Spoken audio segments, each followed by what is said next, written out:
પ્રભુ ઈસુના ગૌરવી નામમાં આજની પ્રેમી સલામ. જય મસીહજી.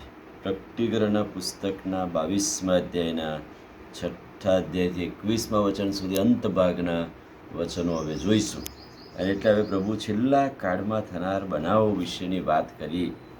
ભવિષ્યમાં થનારા બનાવો, યરૂશાલેમનું દર્શન અને સ્વર્ગીય યરૂશાલેમની વાત, નવી મંડળીની વાત અને આશીર્વાદોથી ભરપૂર એવી વાત પ્રભુ સાથેની, અને દુશ્મનો કે જેઓ પાપીઓ છે તેઓના નાશની વાત, અને સ્વર્ગીય આશીર્વાદો સાથે સદાકાળ રાજ કરવાની વાત. સદાકાળ રાજ કરીશું, અને જીવનના ઝાડ પરનું ફળ ખાવાની વાત, અને જીવનની નદીમાંથી પાણી પીવાની વાત, અને વગેરે વગેરે વાતોનું વર્ણન કરતા છેલ્લે અંત ભાગમાં એમ જ કહે છે કે સદા સર્વકાળ રાજ કરીશું. ત્યાં પ્રભુની સાથે સદા સર્વકાળનું રાજ છે, ત્યાં અંત નથી.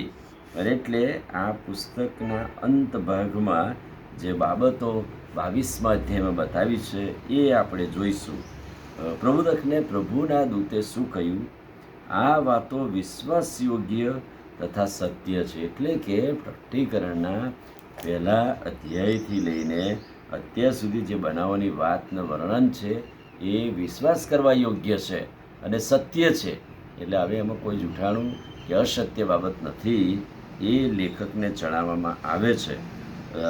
બીજી વાત લેખકને જણાવવામાં આવે છે કે જુઓ, હવે થોડી જ વારમાં બનાવો બનવાના છે એ બતાવે છે. હવે બનાવોનું વર્ણન જે છે થોડી જ વારમાં છે, થોડી જ વારમાં એ પૂર્ણ થશે, થોડી જ વારમાં એ બનશે. બીજું શું થશે? જુઓ, હું થોડી જ વારમાં આવું છું. આ વાત પ્રકટીકરણ 12 અને 7માં જે લખ્યું છે કે હવે હું થોડી જ વારમાં પ્રગટ થઈશ. હવે જે આ બનાવો બતાયા કે બનશે ને બધું થશે, પ્રભુનું આગમનની વાત સૂચિત કરવામાં આવી છે કે હવે ટૂંક સમયમાં પ્રભુનું આગમન થશે. હવે જ્યારે આવું આપણે ક્યાં કરીએ છીએ ત્યારે તો 2024નું વર્ષ આવી ગયું, પણ પ્રભુ તો આવતા નહીં. થોડી વારમાં આવું છું, થોડી વારમાં આવું છું. અને એટલે એ વિશ્વાસમાં મજબૂત બનીએ ને પ્રભુનું આગમનને રાહ જોતા પ્રભુ કહે છે કે હું થોડી વારમાં આવું છું.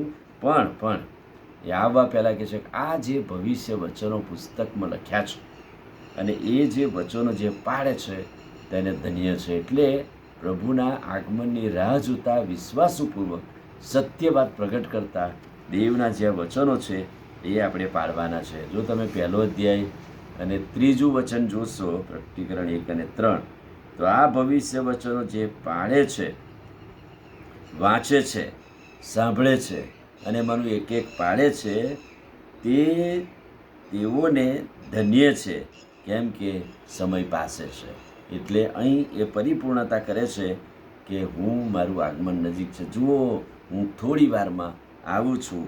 એટલે આ જે ભવિષ્ય વચનો મેં જે મૂક્યા છે એ જે વચનો જે કોઈ સાંભળે છે, એમાં બતાવેલું પાળે છે, તેઓને ધન્ય છે, કેમ કે સમય પાસે છે. અને એ જ વર્ણન અહીંયા 22મા અધ્યાયના 7મા વચનમાં છે કે જુઓ, હું થોડી વારમાં આવું છું. વળાવો, પ્રભુનું આગમન નજદીક છે અને ભવિષ્ય વચનો પરિપૂર્ણ થઈ રહ્યા છે. જે બનાવો આપણને બતાવે છે એ બનાવો પરથી સાબિત થાય છે કે હવે પ્રભુનું આગમન નજીક છે. આમીન. પ્રાર્થના કરી. વાલા પ્રભુ, આજે સવારે તમારા અદ્ભુત ને પવિત્ર વચનને માટે આભાર. વચનના પ્રકાશમાં અમને દોરો. પ્રભુ ઈસુના નામમાં પ્રાર્થીએ છીએ, સાંભળો ને માન્ય કરો. આમીન. God bless you.